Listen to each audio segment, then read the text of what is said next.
Estamos em guerra. A realidade da batalha espiritual. Texto básico. Efésios 6, de 10 a 20. No demais, irmãos meus, fortalecei-vos no Senhor e na força do seu poder. Revesti-vos de toda a armadura de Deus, para que possais estar firmes contra as astutas ciladas do diabo. Porque não temos que lutar contra a carne e o sangue, mas sim contra os principados, contra as potestades, contra os príncipes das trevas deste século, contra as hostes espirituais da maldade nos lugares celestiais. Portanto, tomai toda a armadura de Deus, para que possais resistir no dia mau e, havendo feito tudo, ficar firmes. Estai, pois, firmes, tendo cingido os vossos lombos com a verdade e vestida a couraça da justiça, e calçados os pés na preparação do evangelho da paz, tomando sobretudo o escudo da fé, com o qual podereis apagar todos os dardos inflamados do maligno. Tomai também o capacete da salvação e a espada do Espírito, que é a palavra de Deus, orando em todo o tempo com toda a oração e súplica no Espírito, e vigiando nisto com toda a perseverança e súplica por todos os santos, e por mim, para que me seja dada no abrir da minha boca a palavra com confiança, para fazer notório o mistério do Evangelho, pelo qual sou embaixador em cadeias, para que possa falar dele livremente como me convém falar. Efésios 6, de 10 a 20, instrui os cristãos a se fortalecerem no Senhor e a vestirem a armadura de Deus para lutar contra as forças espirituais do mal, não contra pessoas. Essa armadura inclui o cinto da verdade, a couraça da justiça, os sapatos da prontidão do evangelho da paz, o escudo da fé, o capacete da salvação e a espada do Espírito, a palavra de Deus.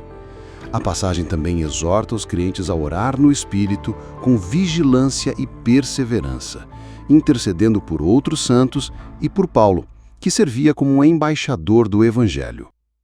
Introdução. A Igreja de Cristo tem visto o desenvolvimento de um movimento que se tornou conhecido como Batalha Espiritual, que coloca sua ênfase na luta da Igreja de Cristo contra as forças demoníacas.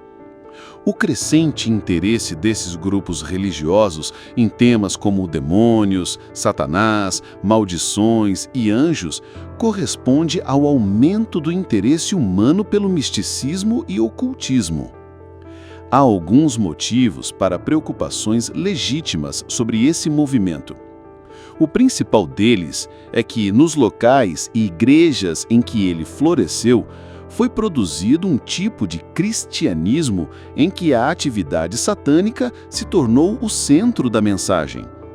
Embora geralmente as doutrinas centrais da fé cristã não sejam negadas, elas vão desaparecendo do ensino e dos cultos, dando lugar aos ensinos sobre demônios, maldições e bestas, produzindo assim um cristianismo deformado. O estudo tem o objetivo de apresentar um ensino bíblico sobre a batalha travada entre a Igreja e as hostes das trevas.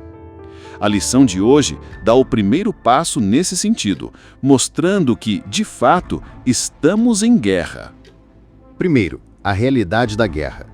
No momento em que nos tornamos cristãos, entramos em uma guerra. Efésios 6, 10 a 20 é a convocação para ela. É importante usar toda a armadura de Deus e resistir com bravura aos ataques incessantes de um inimigo feroz e cruel. É por causa disso que a teologia reformada ensina que a igreja que está na glória com Cristo é a igreja triunfante, enquanto a que está nesse mundo é a igreja militante. Militamos contra as forças das trevas. Diante de uma situação grave como essa, é fácil perceber que é muito perigoso os cristãos ficarem passeando pelo campo de batalha, sem saber o que está acontecendo e sem preparo para enfrentar o inimigo. Para nos prepararmos para essa batalha, precisamos entender nossa convocação. Segundo, a convocação. a Igreja encontrará severa oposição espiritual para desfrutar de suas bênçãos espirituais em Cristo. O fato de a Igreja ser vitoriosa em Cristo e de estar assentada com Ele nas regiões celestes não significa que todos os seus problemas neste mundo tenham acabado. Ela ainda está inserida em um mundo tenebroso, no qual existem hostes malignas poderosas que desejam destruí-la. Aqui, então, vemos o grande equívoco do tipo de evangelização, que oferece às pessoas a solução para todos os seus problemas. Se aceitarem a Cristo, seus problemas serão resolvidos de forma milagrosa e instantânea.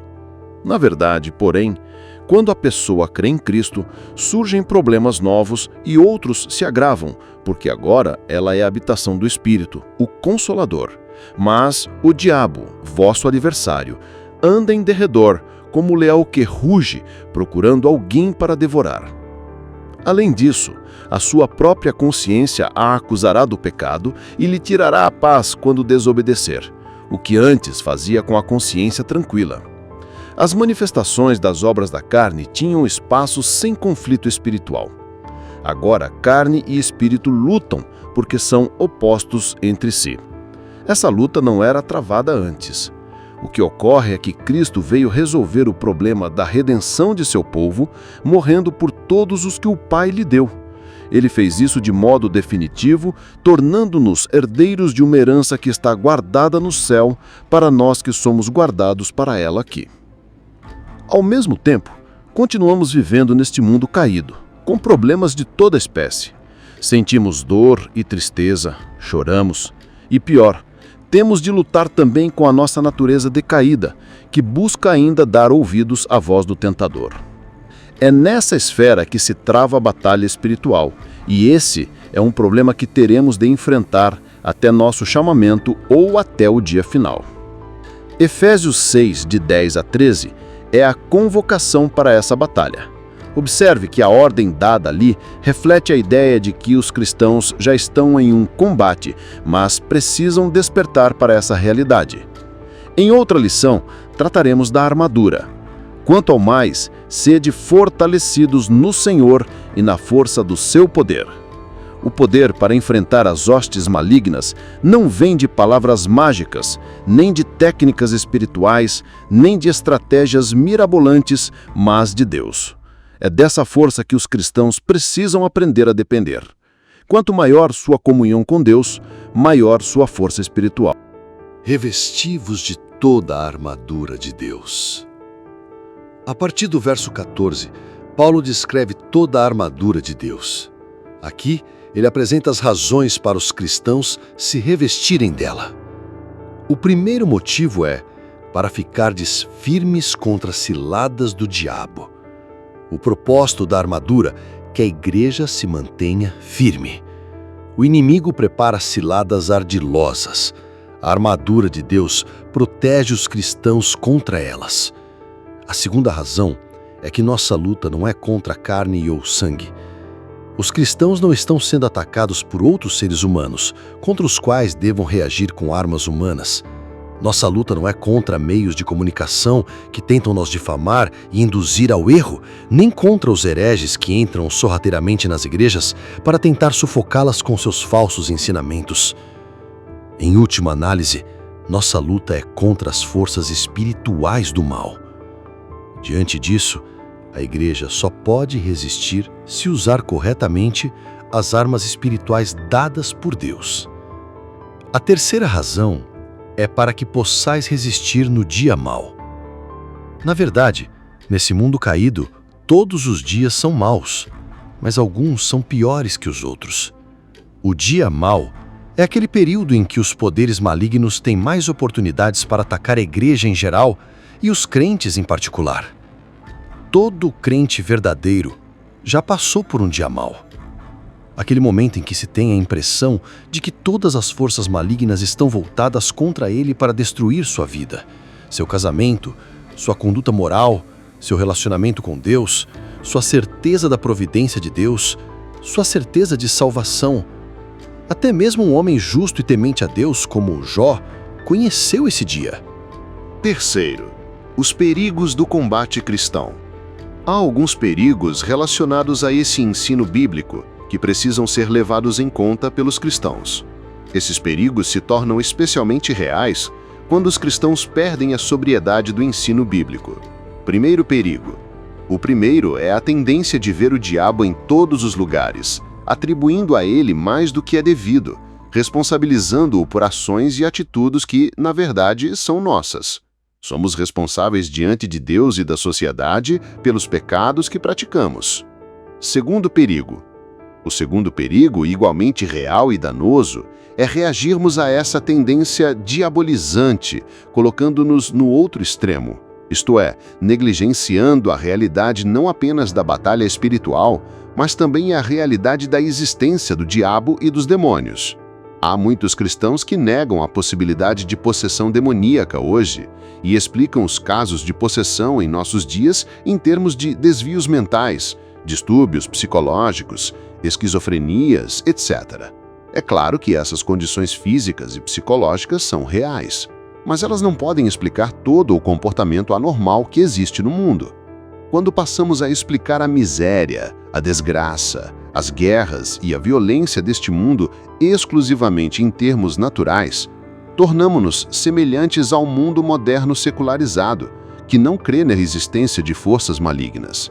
Pecamos por nós mesmos e somos responsáveis pelo nosso pecado, pois nossa natureza é corrompida, inclinada ao mal, mas os seres malignos que odeiam a Igreja querem nos levar a pecar com frequência e gravidade cada vez maiores. C. Terceiro perigo. O terceiro perigo é pensarmos que o conceito moderno de batalha espiritual seja algo totalmente novo, algo que o Senhor revelou somente a esta geração. Bem, na verdade, há muita coisa no moderno movimento de batalha espiritual que não foi ensinado pelo Senhor nem por seus apóstolos.